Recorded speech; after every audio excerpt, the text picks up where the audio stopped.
പാകിസ്ഥാനെ തിരഞ്ഞു പിടിച്ചാണ് ഇന്ത്യ ആക്രമിച്ചത്. അങ്ങനെ അടി കൊണ്ടിട്ടും അവരുടെ മതനേതാക്കൾ പാഠം പഠിക്കുന്നില്ല. ഏറ്റവും അവസാനം ഒരു പ്രസ്താവന വന്നിട്ടുണ്ട്, ഡൽഹിയിൽ പാക് പതാക ഉയർത്തുമെന്നാണ് പറയുന്നത്.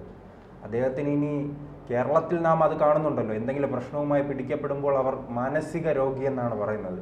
അതുപോലെ അവിടുത്തെ മതനേതാവ് ഇനി മാനസിക രോഗിയാണോ? അങ്ങനെ വേണം പറയാൻ. പാകിസ്ഥാനിലെ മതനേതാക്കളെ ബാധിച്ചിരിക്കുന്ന ഈ മാനസിക രോഗം അതവർ അവിടുത്തെ ജനങ്ങൾക്കും പകർന്നു നൽകുകയാണ്. ആ മാനസിക രോഗത്തിൻ്റെ പേര് ഇന്ത്യ വിരോധം എന്നുള്ളതാണ്. ഈ കടുത്ത ഇന്ത്യ വിരോധത്തിൽ ആ ഇന്ത്യ വിരോധത്തെ പ്രാണവായുവാക്കി ജീവിക്കുന്ന കുറേ മതനേതാക്കളും കുറേ സൈനികരും ഭരണകൂടവും രാഷ്ട്രീയക്കാരും ഒക്കെ ചേരുന്നതാണ് പാകിസ്ഥാൻ. അവർക്ക് ആ ഇന്ത്യ വിരോധമല്ലാതെ മറ്റൊന്നും പറയാനില്ല. ഭരണനേട്ടമില്ല. സാംസ്കാരിക രംഗത്തോ ശാസ്ത്ര സാഹിത്യ രംഗത്തോ ഒന്നും തന്നെ പാകിസ്ഥാന് ഉറക്കെ പറയാൻ പറ്റുന്ന ഒരു പേരുകളും ഇല്ല. നമുക്കറിയാമല്ലോ, ലോക ചരിത്രത്തിൽ, നമ്മുടെ ഈ ആധുനിക ചരിത്രത്തിൽ കഴിഞ്ഞ 75 വർഷത്തെ ചരിത്രം എടുത്താൽ പാകിസ്ഥാന് അങ്ങനെ മുന്നോട്ട് വെക്കാൻ കഴിയുന്ന ഏതെങ്കിലും ഒരു പേര് നമ്മളാരെങ്കിലും കേട്ടിട്ടുണ്ടോ? ഇല്ല. കേട്ടിട്ടുണ്ട്, സുൾഫിക്കർ അലി ഭൂട്ടോയുടെ പേര് നമ്മൾ കേട്ടിട്ടുണ്ട്. എങ്ങനെ സൈനിക കോടതി വിചാരണ നടത്തി തൂക്കിലേറ്റിയ ഒരു പാകിസ്ഥാൻ നേതാവാണ്, പാകിസ്ഥാൻ്റെ ഭരണാധികാരിയായിരുന്നു. ആ സുൾഫിക്കർ അലി ഭൂട്ടോയുടെ മകളാണ് ബെനസീർ ഭൂട്ടോ. അവർ എങ്ങനെ മരിച്ചു എന്നുള്ളത് എല്ലാവർക്കും അറിയാം. ഭീകരരുടെ വെടിയേറ്റാണ് അവർ കൊല്ലപ്പെട്ടത്. ഇപ്പോൾ അവരുടെ മകൻ ബിലാവൽ ഭൂട്ടോ പിച്ചും പേയും ഒക്കെ പറഞ്ഞ് രംഗത്ത് വരുന്നുണ്ട്. അതവിടെ നിൽക്കട്ടെ.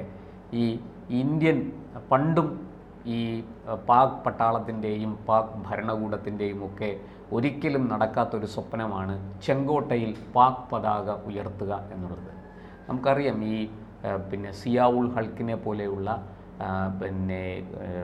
പല നേതാക്കളും പാകിസ്ഥാൻ്റെ പല സൈനിക തലവന്മാരും ഉറക്കെ പറഞ്ഞിരുന്ന ഒരു കാര്യമാണ്, ഈ പാകിസ്ഥാൻ്റെ ടാങ്ക് ഇവിടുന്ന് ഉരുണ്ടു തുടങ്ങിയാൽ നിൽക്കുന്നത് ഡൽഹിയിലെ ചെങ്കോട്ടയ്ക്ക് മുന്നിലായിരിക്കും. അവിടെ ആ മൂവർണ്ണ കൊടി വലിച്ചു പറിച്ച് ദൂരെ കളഞ്ഞ് അവിടെ പാക് പതാക ഉയർത്തും. കഴിഞ്ഞ 75 വർഷമായിട്ട് അവർക്ക് പാക് പതാക ഉയർത്തുന്നത് പോയിട്ട് നമ്മുടെ അതിർത്തിയിലൊന്ന് എന്തെങ്കിലും ഒരു ചലനമുണ്ടാക്കാൻ പോലും അവർക്ക് സാധിച്ചിട്ടില്ല. ഇതുവരെ നടന്ന എല്ലാ യുദ്ധത്തിലും നമ്മൾ നമ്മുടെ ഭൂമി നിലനിർത്തുക മാത്രമല്ല, പാക് മണ്ണിലേക്ക് കടന്നു കയറുകയും ലാഹോർ വരെ എത്തുകയും ചെയ്തതാണ്. എന്നിട്ടും രാജ്യാന്തര സമ്മർദ്ദങ്ങൾക്ക് വഴങ്ങി സമാധാനം ആഗ്രഹിച്ച് നമ്മൾ അവിടുന്ന് പിൻവാങ്ങുകയായിരുന്നു. ഇപ്പോഴിതാ ഈ പാകിസ്ഥാനിലെ ഒരു മത നേതാവ്, അദ്ദേഹം സിന്ധ് പ്രവിശ്യയിലെ ജാമിയത്ത് ഉലമ ഇസ്ലാം എന്നൊരു സംഘടനയുടെ ജനറൽ സെക്രട്ടറിയാണ്. ഇയാളുടെ പേര് അല്ലാമ റാഷിദ് മഹമൂദ് സുമ്രോ. ഇയാളാണ് ഇപ്പോൾ കറാച്ചിയിലെ ഈ പാക് ആക്രമണത്തിനെ കുറിച്ച് അതിനെ അഭിനന്ദിക്കാൻ വേണ്ടിയിട്ട് കറാച്ചി എന്തോ വലുതായിട്ടൊക്കെ നേടി എന്ന് പറഞ്ഞ് അതിനെ അതിൽ ആഹ്ലാദം പ്രകടിപ്പിച്ചുകൊണ്ട് അവിടെ സംഘടിപ്പിച്ചൊരു പരിപാടിയിൽ ഈ നേതാവ് ഉയർത്തിയ വെല്ലുവിളിയാണ്. അതായത്, എൻ്റെ നേതാവ് മൗലാന ഹസൂർ റഹ്മാൻ ലാഹോറിലെ മിനാർ പാകിസ്ഥാനിൽ നിന്ന് മോദിയെ വെല്ലുവിളിച്ചു. അതായത്, ഭാരതത്തിൽ വന്ന് ഡൽഹിയിൽ വന്ന് വേണമെങ്കിൽ നാളെ രാവിലെ ഞാൻ പ്രാതൽ കഴിക്കും എന്നാണ് അയാൾ വെല്ലുവിളിച്ചത്. ഞങ്ങൾ അതിന് ആഗ്രഹിക്കുന്നു എന്നാണ് ഈ മഹമൂദ് സുമ്രോ പറയുന്നത്. അയാളുടെ നേതാവ് ഇങ്ങനെ മോദിയെ വെല്ലുവിളിച്ചു എന്നാണ്. നമുക്കറിയാം എന്താണ് ഇവിടെ സംഭവിച്ചത്. ഈ വെല്ലുവിളി ഇന്ത്യ നിമിഷ നേരം കൊണ്ട് അവിടെ നടത്തിയ ആക്രമണത്തിൽ സമ്പൂർണ്ണമായിട്ടും വ്യോമതാവളങ്ങൾ 11 നിലംപരിശായത്. വലിയ ഗർത്തങ്ങളാണ് റൺവേയിൽ രൂപപ്പെട്ടത്. അവിടുന്ന് 300-ലധികം ഡ്രോണുകൾ, ഏതാണ്ട് 500-നടുത്ത് ഡ്രോണുകളാണ് ഇന്ത്യൻ അതിർത്തി കടന്ന് ഇന്ത്യയിലേക്ക് വരാനായിട്ട് അവർ തൊടുത്തത്.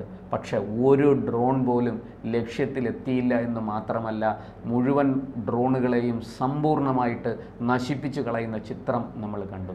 കഴിഞ്ഞ ദിവസം ഇതുപോലെ പാകിസ്ഥാനിൽ നിന്ന് ഒരു മത നേതാവ് ഇത് പറയുന്നത് കേട്ടു, ഇന്ത്യ വേണമെങ്കിൽ കീഴടങ്ങിക്കോ, മാധുരിയെ, അതായത് നമ്മുടെ പഴയ ഒരു ചലച്ചിത്ര താരമുണ്ട് മാധുരി ദീക്ഷിത്, വളരെ കാലം ബോളിവുഡിൽ തിളങ്ങി നിന്ന നായികയായിട്ട് തിളങ്ങിയ ഒരു നടിയാണവർ. നിരവധി ഹിറ്റ് സിനിമകളിൽ അവർ അഭിനയിച്ചിട്ടുണ്ട്. ആ മാധുരി ദീക്ഷിത്തിനെ ഞങ്ങൾ ഇവിടെ പിടിച്ചുകൊണ്ടുവരും, മാധുരി ദീക്ഷിത്തിനെ ഇങ്ങ് തന്നാൽ വേണമെങ്കിൽ ഞങ്ങൾ ഇന്ത്യയെ വെറുതെ വിടാം എന്നൊക്കെ വലിയ ഗീർവാണം അടിക്കുന്നത് കേട്ടു ഒരു മത നേതാവ്.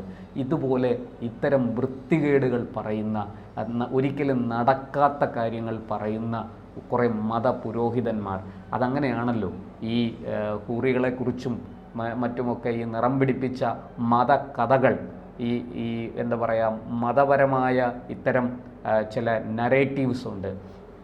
നിങ്ങൾ ഇങ്ങനെ ജീവിച്ചാൽ നിങ്ങൾക്ക് അത് കിട്ടും, നിങ്ങൾ ഇങ്ങനെ ജീവിച്ചാൽ നിങ്ങൾക്ക് ഇത് അനുഭവിക്കേണ്ടി വരും എന്നൊക്കെ പറഞ്ഞ് ആൾക്കാരെ വട്ടം ചുറ്റിക്കുന്ന ഈ നരകവും സ്വർഗവും നിറം പിടിപ്പിച്ച കഥകളുണ്ടല്ലോ. സ്വർഗത്തിലെ 72 ഹൂറിമാരെക്കുറിച്ചും നരകത്തിലെ വിറകുകൊള്ളികളെക്കുറിച്ചും നരകത്തിൽ കൊടുക്കുന്ന പീഡനങ്ങളെക്കുറിച്ചും സ്വർഗത്തിലെ സുഖസൗകര്യങ്ങളെക്കുറിച്ചും ഒക്കെ പറയുന്ന ഈ നിറം പിടിപ്പിച്ച കഥകളുണ്ടല്ലോ. ഈ കഥകൾ വിശ്വസിച്ച് ജീവിക്കുന്ന, ഇപ്പോഴും പിന്നെ ചന്ദ്രനെ 4ആയിട്ട് മുറിച്ചു എന്നൊക്കെ പറയുന്ന കഥകൾ വിശ്വസിക്കുന്ന അത്തരം നരേറ്റീവ്സുകളിൽ ജീവിക്കുന്ന ആൾക്കാരാണ് ഇവരൊക്കെ. ആ അറിവേ ഇപ്പോൾ ഈ പറയുന്ന വിദ്യാഭ്യാസം, വലിയ വിദ്യാഭ്യാസമൊക്കെ കിട്ടിയാൽ പോലും ഈ മതമാണ് അവരെ ഭരിക്കുന്നത്, ഈ മതത്തിലെ കഥകളാണ് അവരെ ഭരിക്കുന്നത്. ഈ കഥകളിൽ വിശ്വസിച്ച് സ്വന്തം ജീവിതം എറിഞ്ഞുടയ്ക്കുന്ന ആൾക്കാരുള്ള ഒരു ഭൂപ്രദേശത്തിൻ്റെ പേരാണ് പാകിസ്ഥാൻ. ഈയാമ്പാറ്റകളെ പോലെ ഇന്ത്യൻ സൈന്യത്തിന് മുന്നിൽ, ഇന്ത്യൻ സൈന്യത്തിൻ്റെ വെടികൊണ്ട് മരിക്കാനാണ് എല്ലാ കാലത്തും ഏത് യുദ്ധത്തിലും അവർക്ക് സാധിച്ചിട്ടുള്ളത്. അതിന് അവർ ഇത്തരം നുണക്കഥകൾ ഇങ്ങനെ പറഞ്ഞ് ജനങ്ങളെ എന്താ പറയുക, കൂടുതൽ കൂടുതൽ പ്രോത്സാഹിപ്പിച്ചുകൊണ്ടിരിക്കും. ഈ പാവപ്പെട്ട മനുഷ്യർ ഇതെല്ലാം വിശ്വസിച്ച് ഈ അഗ്നിനാളത്തിൻ്റെ സൗന്ദര്യം കണ്ട് അതെന്തോ വലിയ ഒരു വസ്തുവാണ് എന്ന് പറഞ്ഞ് അതിനെ ആശ്ലേഷിക്കാൻ വരുന്ന ഈയാമ്പാറ്റയുടെ കഥയുണ്ടല്ലോ, അതിൻ്റെ ജീവചരിത്രമുണ്ടല്ലോ. അത് പറന്നു പൊങ്ങി ഏതാനും മിനിറ്റുകൾക്കുള്ളിൽ ഈ പറയുന്നത് പോലെ തീനാളത്തിൻ്റെ അടുത്ത് എത്തിയാൽ എരിഞ്ഞു തീരുന്ന ഈയാമ്പാറ്റയെ പോലെയാണ് ഈ പാക് സൈന്യവും പാകിസ്ഥാനിലെ മനുഷ്യരും എന്ന് പറഞ്ഞാൽ തെറ്റില്ല. അതുപോലെ തന്നെ ഈ തീവ്ര മതപ്രഭാഷകൻ ആ സമ്മേളനത്തിൽ പങ്കെടുത്തു.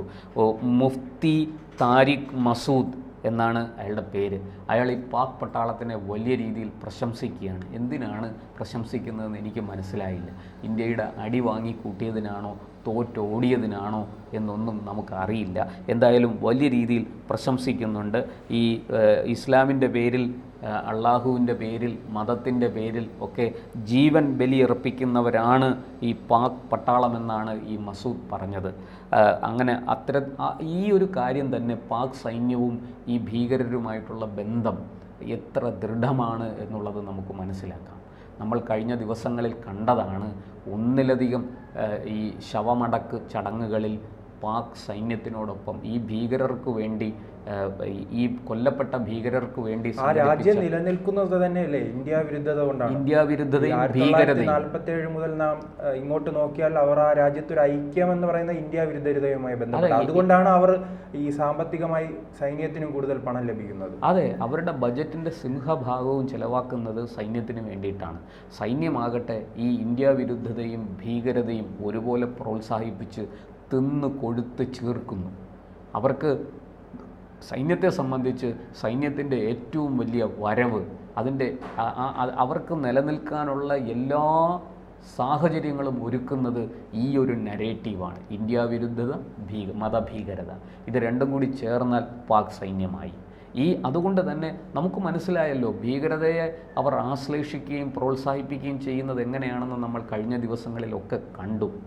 അപ്പോൾ അത്തരത്തിൽ ഈ പറയുന്നത് പോലെ ഈ സമ്മേളനത്തിൽ പങ്കെടുത്തവരാരൊക്കെയാണ്? ലഷ്കർ ഇ തോയ്ബ, അതുപോലെ അഹ്ൽ ഇ സുന്നത്ത്, വാൾ ജമാഅത്ത് തുടങ്ങിയ ഭീകര സംഘടന, UN അടക്കം ഭീകര സംഘടനകളുടെ പട്ടികയിൽപ്പെടുത്തിയിരിക്കുന്ന സംഘടനകളാണിതൊക്കെ.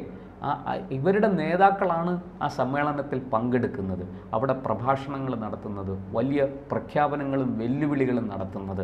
അങ്ങനെയുള്ള ഈ പാകിസ്ഥാൻ, ഈ ഭീകര സംഘടനകളുടെ ഈ ഗീർവാണം, ഈ വെല്ലുവിളി, ഉണ്ടയില്ല വെടി എന്ന് തന്നെ പറയണം. ആ ഉണ്ടയില്ല വെടിയാണ് ചെങ്കോട്ടയിൽ വന്ന് ഇന്ത്യയുടെ മൂവർണ്ണക്കൊടി വലിച്ചു പറിച്ച് ദൂരെ എറിഞ്ഞിട്ട് പാക് പതാക പൊക്കും എന്നൊക്കെ പറയുന്ന ഈ ഇത്തരം എന്താ പറയണ്ടേ, ഉണ്ടയില്ല വെടികൾ ഉണ്ടയില്ലാ വെടികൾ വയ്ക്കാൻ മാത്രമേ ഈ ഇത്തരം പാക് സൈന്യത്തിനും ഈ മത നേതാക്കൾക്കും കഴിയുകയുള്ളൂ എന്ന് ഒരിക്കൽ കൂടി അവർ തെളിയിച്ചിരിക്കുകയാണ്.